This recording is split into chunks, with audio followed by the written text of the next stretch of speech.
നേരത്തെ നമ്മൾ പറഞ്ഞതുപോലെ ഇന്ന് നബിദിനം കൂടിയാണ്. തിരുവോണം മാത്രമല്ല, നബിദിനം കൂടിയാണ്. കേരളത്തിലെ വിവിധയിടങ്ങളിൽ നബിദിന റാലികൾ നടന്നു. കാസർഗോഡ് തളങ്കരയിൽ നിന്ന് ഫൈസൽ ബിൻ അഹമ്മദാണ് തയ്യാറാക്കിയ ഒരു റിപ്പോർട്ട് കാണാം നമുക്ക്. ഞാനിപ്പോൾ നിൽക്കുന്നത് തളങ്കരയിലാണ്. നമുക്കിവിടെ കാണാം തളങ്കര മാലിക് ദിനാറിന്റെ പ്രസിദ്ധമായ ഗേറ്റാണിത്. ഇവിടെ നിന്ന് ഇപ്പോൾ നബിദിന ഘോഷയാത്രകൾ, പല സ്ഥലങ്ങളിൽ നിന്നുള്ള നബിദിന ഘോഷയാത്രകളാണ് ഇവിടെ സംഗമിച്ചിരിക്കുന്നത്. നമുക്കിവിടെ കാണാം വിവിധങ്ങളായ മദ്രസകളിൽ നിന്ന് ഈ ഭാഗത്ത് 35ഓളം മദ്രസകളുണ്ട്. അങ്ങനെ വിവിധ മദ്രസകളിൽ നിന്നുള്ള നബിദിന ഘോഷയാത്രകളാണ് ഇവിടെ ഇങ്ങനെ ഇപ്പോൾ നടന്നുകൊണ്ടിരിക്കുന്നത്.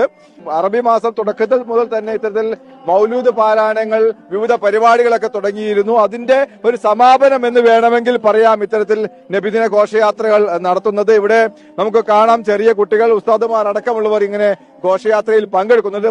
മാത്രമല്ല പ്രധാനപ്പെട്ട ഒരു കാര്യമെന്ന് പറയുന്നത്, നമുക്കിവിടെ കുട്ടികളുടെ കയ്യിലൊക്കെ കാണാം നിരവധി കവറുകൾ കാണാം. ഈ കവറുകളെല്ലാം തന്നെ ഇങ്ങനെ കുട്ടികൾക്കെല്ലാം തന്നെ വഴിയരികിൽ നിന്ന് ഇങ്ങനെ വിവിധങ്ങളായ ഭക്ഷണ പദാർത്ഥങ്ങൾ, മധുര പലഹാരങ്ങൾ, പാനീയങ്ങളൊക്കെ തന്നെ നൽകും. അങ്ങനെ തങ്ങൾക്ക് കിട്ടുന്ന സാധനങ്ങളൊക്കെ തന്നെ ഇടാൻ വേണ്ടിയുള്ള വലിയ കവറുകൾ കൊണ്ടാണ് ഈ കുട്ടികളൊക്കെ നടക്കുന്നത്. ഇങ്ങനെ ഈ ഘോഷയാത്ര കഴിയുന്നതിന് കൂടി വിവിധങ്ങളായ സാധനങ്ങൾ കുട്ടികൾ വീട്ടിലേക്ക് കൊണ്ടുപോകുന്ന ഒരു സാഹചര്യമാണ്. നമുക്കിവിടെ കാണാം അവിടെ ഈ ഭാഗത്തൊക്കെ തന്നെ ഇത്തരത്തിൽ ആപ്പിളുകളും മറ്റുമൊക്കെ നിരത്തി വെച്ചിട്ടുണ്ട്. അതൊന്നും വിൽക്കാൻ വെച്ചതല്ല, ഇത്തരത്തിൽ ഈ കുട്ടികൾക്ക് നൽകാൻ വേണ്ടി വെച്ചതാണ്.